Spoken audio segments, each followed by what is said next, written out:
I've had this watch for a long time, and I don't know. Every time I see it, I haven't ever restored this. This is original.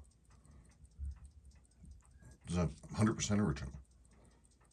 Whenever I see it, though, it would grab me. I'd be like, "Oh, this thing is cool," and it kept grabbing me, and I couldn't quite figure out why. And then Sabrina and I just recently got back into watching Andor, which we had stopped, and it occurred to me, I was looking at this thing.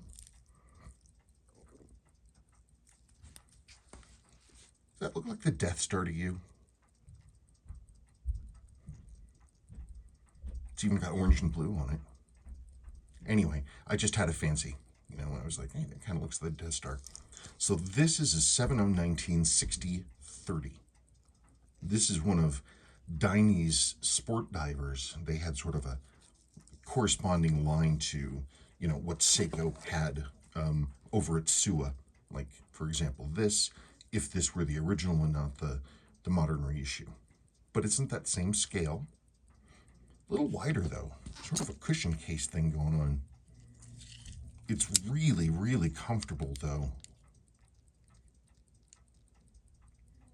41.10.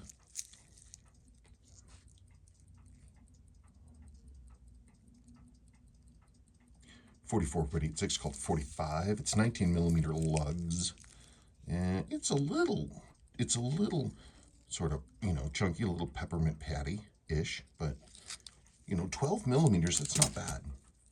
The 7,000 movements they're good. They're a little taller than other comparable movements. They could make it a little tighter, but the way that the winding bridge is set up on these, it's just the way that they come out. Isn't that beautiful, though?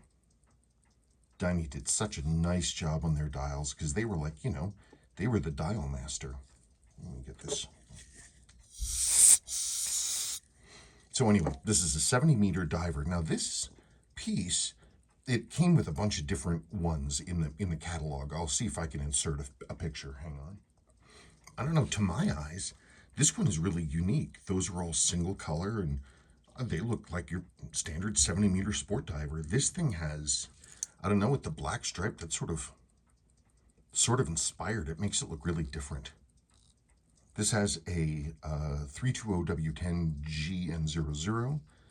This is a Type 2. This is original. By the way, this is unrestored. That's why if you look under the crystal, see that haze under the crystal there? That is what's left of, lubricants or whatever other stuff that outgassed inside. It's on the underside of the crystal. So even though the crystal itself is very, very good, it's dirty on the inside. That's why it looks hazy. Lume's original. It's unfaded. Now this thing, as we saw in that catalog shot, assuming I was able to find it, this thing had a different bracelet. In fact, I've seen these on a couple different bracelets.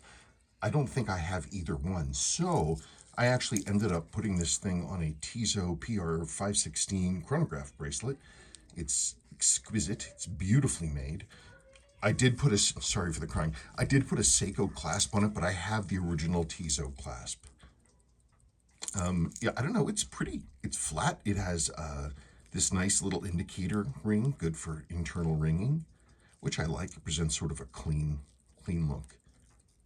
It's a sweet little watch. Well, actually, it's not little at all.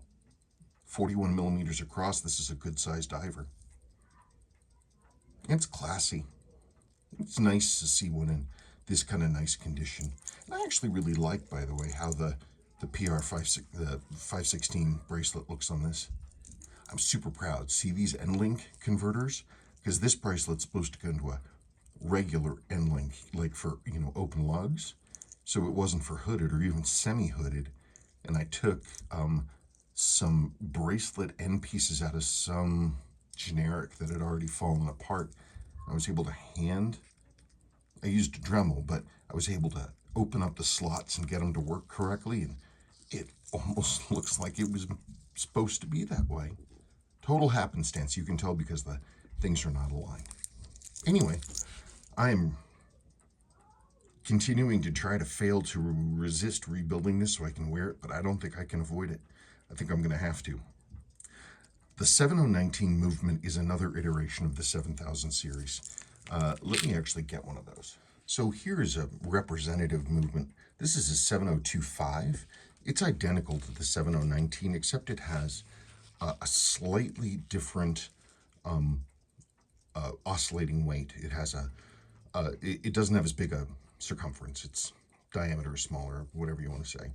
That's the only difference. Other than that, they're the same exact thing. This one is unrestored,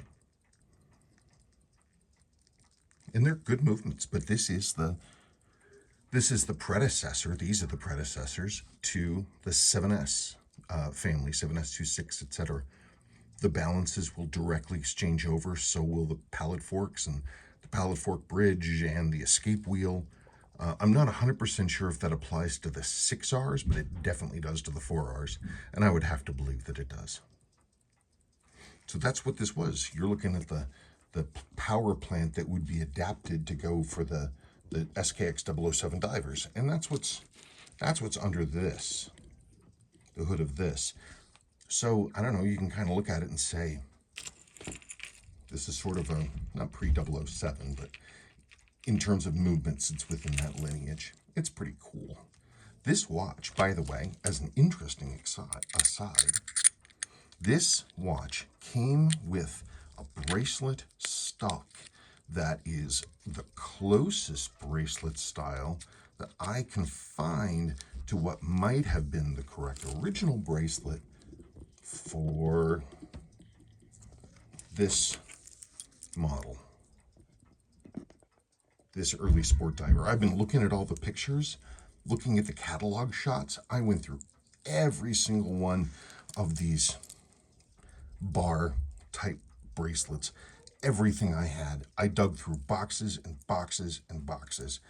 This is, I swear, the closest that I found to the look.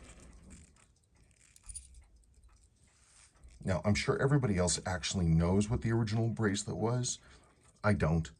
So if somebody does know, can you tell me if I'm right or if I'm wrong? Oops, remember, I still don't have a ring for that one, so that's for display purposes only. That's real close. It's a Chrysler Stellax. You can see it, it's right there. Anyway, this watch, this 7025 came with this bracelet. It was utterly incongruous. You know, it was just wild, but I loved the bracelet, but the watch. 70258030. I think I just put a bounty on the head of all those watches, but you know, I've never actually seen. No, that's not true. I think I have one other that's very similar to it. Right, it's right here.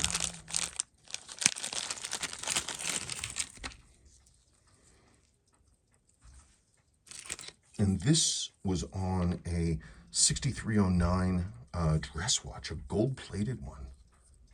And there it is. There are those same links. See? Boy, that one's really eaten up, isn't it? So it looks like, I mean, they made it thicker, obviously, but I don't know. That's the closest I can find in terms of appearance. Anyway, you guys tell me what you think. But in the meantime, it's going to stay on this thing, which is beautiful. It's one of the most beautiful bracelets. It's solid stainless steel, and it's just like, feels like chainmail. This like flexi armor stuff. It's really, really comfortable. And all the inside edges have been rounded off. Look at that. It was pre-made to be more comfortable to wear. Really lovely piece. And it's tight without being binding. It's a really nice bracelet. That's a really nice bracelet. I'm amazed someone hasn't reproduced this one either. Anyway, it's a super cool watch. I'm gonna service this one, but it should look exactly like this, but without a hazy crystal. Cool. Well, if anybody has any information whatsoever about the actual correct bracelet for this thing or this thing, well, I know what that one is. Please let me know.